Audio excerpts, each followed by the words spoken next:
बिना कौनसी होहल्लारे मोदी शाह नेले एक बड़ निष्पत्ति। धारा 370 ठारू भी बड़ निष्पत्ति नहीं मोदी शाह। एबे आउ ना रहिबो बाउंस ना बाजिबो बंसी।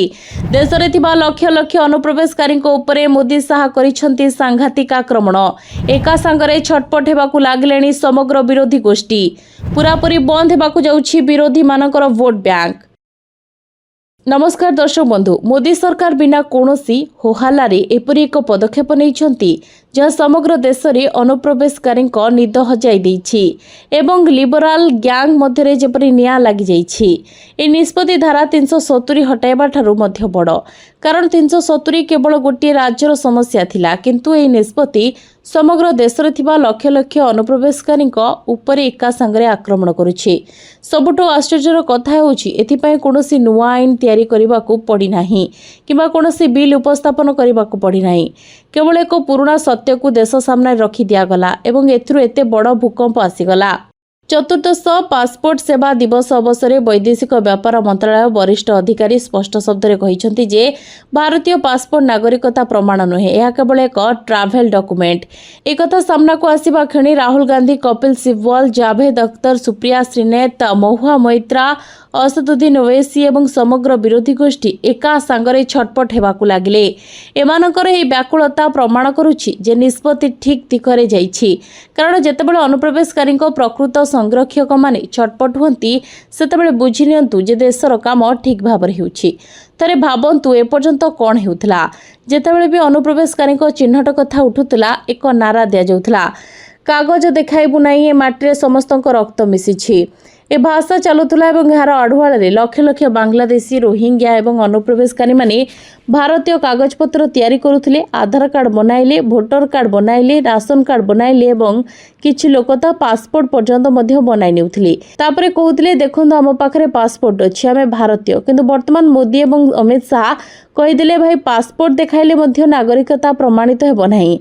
एबे कहंतु कुआडी जिबे। एही कथा बुझिबा जरूरी जे कौनसी नुआ नीति नुहे, बरं पासपोर्ट एक्ट 1967 धारा 20 रे पूर्व ही लेखा अछि जे आवश्यक पड़िले केंद्र सरकार अण नागरिकों को मध्य पासपोर्ट भ्रमण दस्तावेज जारी करि परिबे।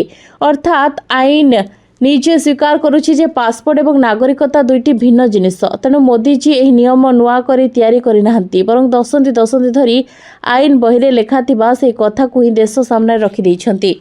विरोधी माने प्रश्न उठाई तेबे नागरिकता प्रमाण कौन?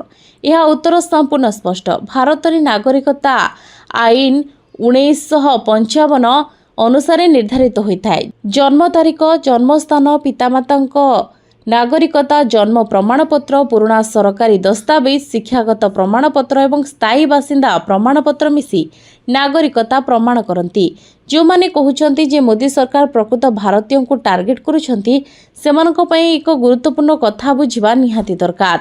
देशर प्रकृत नागरिकों पाखरे जन्म प्रमाणपत्र अच्छी, स्कूल एडमिशन रेकर्ड अच्छी, बापा माँ को पुराना कागजपत्र अच्छी, पीढ़ी पर पीढ़ी सरकारी दस्तावेज सहित एक अतुट श्रृंखला अच्छी जहाँ सेमानक भारतीयता निजे प्रमाण करे। किंतु अनुप्रवेशकारी पाखरे ए श्रृंखला नाही। सेमानक पाखरे नकली आधार, नकली भोटर कार्ड एवं केतेबेले भूल उपाय प्रस्तुत पासपोर्ट भी रही। एथिपाई निष्पत्ति जोगु सेमानकु भय लागुछि।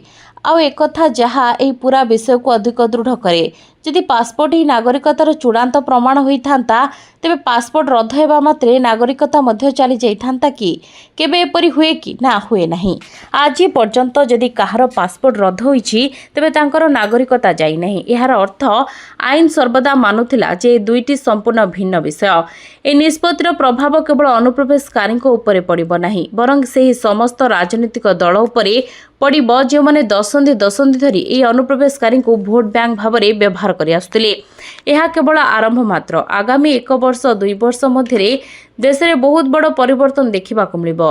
सेंसन, स्मार्ट बॉर्डर, SIR प्रक्रिया जारी रही एवं एबे नागरिकतार संज्ञा को आईनगत भाव में स्पष्ट करा जाउछि। मोदी एवं अमित शाह को मॉडल बहुत शांत किंतु अत्यंत गभीर। जदि आपण मध्य मॉडल सहित अछंती तेबे वीडियो को अधिकरू अधिक शेयर करंतु, लाइक करंतु, चैनल को सब्सक्राइब करनथिले एबे ही सब्सक्राइब करी बेल आइकन दबांतु। रहिलु जय जगन्नाथ। ब्यूरो रिपोर्ट असीम ओडिशा लाइव। भाबुछंती कोन? लाइक करंतु, शेयर करंतु, आउ सब्सक्राइब करने को जमा भूलंतुनी।